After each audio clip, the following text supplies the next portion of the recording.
Gimplastar ang kalaha, ging ula ang mantika, gimpatiyog-tiyog sa babaw sang kalaha. Guys, Bicol Express sila ang tira akong tasubong. Ging hakwat ang kalaha, ging patiyog-tiyog ang kalaha, nagaupod-upod man ang mantika. Bombay ang unang naging haboy. Ang ahos si pangitsa, kaging ukay-ukay na. Karni sang baboy, ging panghaboy. Para ang galuto hindi na magmaoy.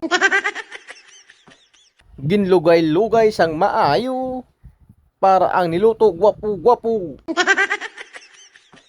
Takluban tagali guys para maghumok sa kag mag saburuso. Natapos ang isa ka adlaw nga laga. Nahumok na ang baboy. Ang magic sarap gipanghaboy, para sa buruso ang baboy. Ging pangitsa ang black pepper, kaging sundan sang kalamay nga pirti ka hyper.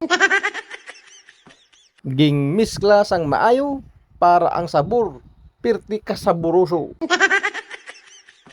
Ging haboy ang luya, kay ang manog luto daw pirti pa kaluya-luya. Sunod ang katumbal nga grinan, ging panglumsan. Ginamos nga ging pangitsa, padugang sa timpla. Ang amon gata nga bilog-bilog, kay sarip ging patulog.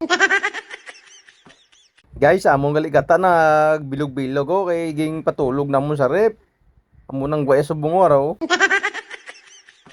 Ginlugay-lugay sa makadali lang, para ang saburuso magtustahan.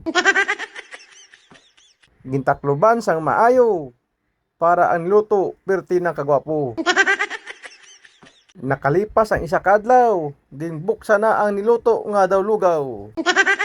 Gipanghurabog ang pula nga katumbal, para ang saburuso magwawaw. Ginbalik ang taklob, para ang luto maghamog-hamog. Ang taklob naglutaw-lutaw na sa sabaw. Katumbal nga piper, gipang buribod, kay manugluto na ang aton Bicol Express nga pirti kanamit namin. Tapat naman yung baho guys.